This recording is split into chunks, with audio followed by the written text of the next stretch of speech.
Good morning all of you. आदाब सलाम। कैसे हैं आप लोग बच्चों? उम्मीद करता हूँ बहुत अच्छे होंगे। और जैसा कि आप सब जानते हैं कि human health and disease chapter से हम लोग एक सेशन कर चुके हैं, जिसमें हम लोग 5 क्वेश्चंस के देखे थे। आप सभी का स्वागत है इस छोटे से सेशंस में, जिसमें हम लोग human health and disease chapter से ही 5 क्वेश्चंस और हम लोग सॉल्व करेंगे। जी हाँ बच्चों, मेरा नाम MD Najmul Huda and this is your beautiful channel bio to bio. So आइए बिना लेट किए क्वेश्चंस के ऊपर टूट पड़ते हैं। सबसे फर्स्ट क्वेश्चंस किया है, निम्नलिखित में कौन रेट्रो वायरस है? Which of the following is a retro virus? जी हाँ बच्चों, रेट्रो वायरस कौन है? ये रेट्रो वायरस का उदाहरण क्या है? आप जानते हैं रेट्रो वायरस किसको कहते हैं? जिसमें रिवर्स ट्रांसक्रिप्टेज इंजाइम पाया जाता है। रिवर्स ट्रांसक्रिप्टेज इंजाइम होता है, उसी को हम लोग रेट्रो वायरस कहते हैं। जी, रेट्रो वायरस का और एक डेफिनेशन है, जो RNA को DNA में चेंज कर ले, जिसके अंदर ये कैपेबिलिटी होता है, उसको हम लोग रेट्रो वायरस कहते हैं। तो रेट्रो वायरस का बेस्ट एग्जांपल कौन सा है? ऑप्शन दिया हुआ है रेब्डो वायरस, दूसरा ऑप्शन है राइनो वायरस, तीसरा ऑप्शन है HIV वायरस, चौथा ऑप्शन है हेपेटाइटिस B वायरस। तो चलिए गाइस आंसर कीजिए। जी हाँ बच्चों, इसका सही जो आंसर हो जाएगा वो HIV वायरस हो जाएगा। क्या हो जाएगा? HIV virus. HIV वायरस के पास ये गुण होता है, ये प्रॉपर्टी होता है कि वो अपने RNA को DNA में चेंज करने का कैपेबिलिटी रखता है with the help of reverse transcriptase enzyme. ठीक है बच्चों, तो ये आंसर आपका हो जाएगा।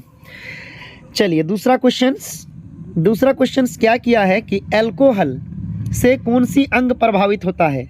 विच organs are affected from alcohol? यानी शराब में अल्कोहल होते हैं, तो इनडायरेक्टली आपसे ये पूछा जा रहा है कि शराब पीने से कौन सा अंग खराब होता है, या ज़्यादातर अल्कोहल लेने से कौन सा अंग नुकसान जो है झेलता है, किस अंग को नुकसान पहुंचता है? ऑप्शन है लंग्स यानी फेफड़ा, दूसरा ऑप्शन है लीवर यानी यकृत, तीसरा ऑप्शन है किडनी यानी कि गुर्दा, और चौथा ऑप्शन है हार्ट यानी कि हृदय। तो जी हाँ बच्चों, इसका जो सही आंसर हो जाएगा वो हो जाएगा आपका लीवर हो जाएगा। क्या हो जाएगा? लीवर यानी यकृत हो जाएगा। नेक्स्ट, दाद बीमारी किस रोग जनक द्वारा होता है? दाद एक बीमारी होता है जिसमें आप जानते हैं कि चमड़े के एक ऊपरी हिस्सा सूख जाता है या ड्राई हो जाता है, जिसमें बार बार खुजलाहट होती है, वो दाद बीमारी कहलाता है। तो दाद बीमारी या रिंगवर्म बीमारी जो होता है वो कौन सा रोग जनक द्वारा या फिर कौन सा पैथोजन द्वारा होता है? ऑप्शन है बैक्टीरिया, वायरस, फंगी, प्रोटोजोआ। क्या आंसर हो जाएगा इसका?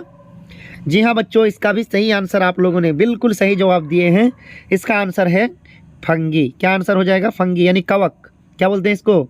कवक बोलते हैं इसको, कवक। ठीक है, कवक द्वारा होता है। नेक्स्ट क्वेश्चन से इनमें से कौन स्वप्रतिरक्षा रोग है? पहली बात, which one is example of auto immune disease? आप क्या स्वप्रतिरक्षा रोग के बारे में जानते हैं? जी हाँ, इसका डेफिनेशन अगर आप लिखना चाहेंगे तो लिख सकते हैं कि वैसा बीमारी जो अपने आप अपने इम्यूनिटी द्वारा हो जाए, यानी अपने सेल ही अपने सेल को मारना स्टार्ट कर दे। यानी अपना जो हेल्पर टी सेल्स है या एंटीबॉडी है या फिर बी लिम्फोसाइट, जितने भी हमारे इम्यून सिस्टम में ऑर्गन्स है यानी सेल्स हैं, वो अपने और गैर सेल को पहचानने से जब इनकार कर दे, तब वो क्या करते हैं? अपने आप के सेल को ही अपने में ही लड़ना स्टार्ट कर देते हैं, और उससे जो बीमारी पैदा होता है उसी बीमारी को हम लोग ऑटो इम्यून डिजीज कहते हैं। तो इसका बेस्ट एग्जाम्पल एक ही दिया हुआ है NCERT में। इसके अलावा मेस्थेनिया ग्रेविस भी एक एग्जाम्पल है। तो आप लोग आंसर कीजिए। अस्थमा यानी कि दम्मा बीमारी, दूसरा है कैंसर, तीसरा है आपका रूमेटॉइड आर्थराइटिस, और चौथा ऑप्शन है टाइफाइड। जी हाँ, इसका सही आंसर हो जाएगा रूमेटॉइड आर्थराइटिस। क्या आंसर हो जाएगा? Rheumatoid arthritis. इसके अलावा एक और बीमारी है जिसको आप लिख सकते हैं मेस्थेनिया ग्रेविस। ये भी क्या है? ये भी जो है किसका ही है एग्जाम्पल है?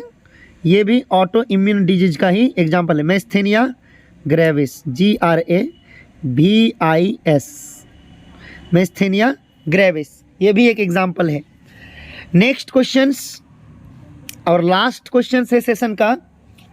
क्वेश्चंस क्या है, मलेरिया बीमारी आप जानते हैं, एक मच्छर जो मच्छर काटता है उस मच्छर को हम लोग क्या कहते हैं, फीमेल एनोफिलीज मस्क्यूटो कहते हैं, मादा एनोफिलीज मच्छर कहते हैं।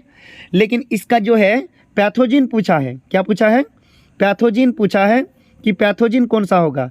ऑप्शन दिया हुआ प्लाज्मोडियम फैल्सीपेरम, दूसरा ऑप्शन है इंटामोएबा हिस्टोलिटिका, तीसरा ऑप्शन है इचेरेरिया बेनिकोरोफ्टी और चौथा है साल्मोनेला टाइफी।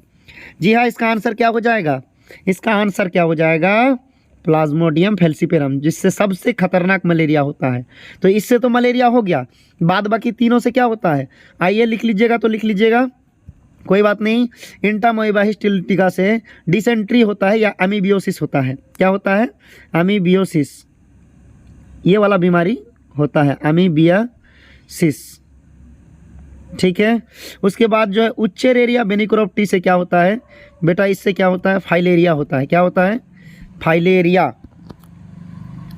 लिख लीजिएगा फाइलेरिया। अच्छा, यानी हाथी पांव रोग कहते हैं जिसको। साल्मोनेला टाइफी से जो बीमारी होता है वो है एकदम टाइफाइड, क्या है वो, टाइफाइड।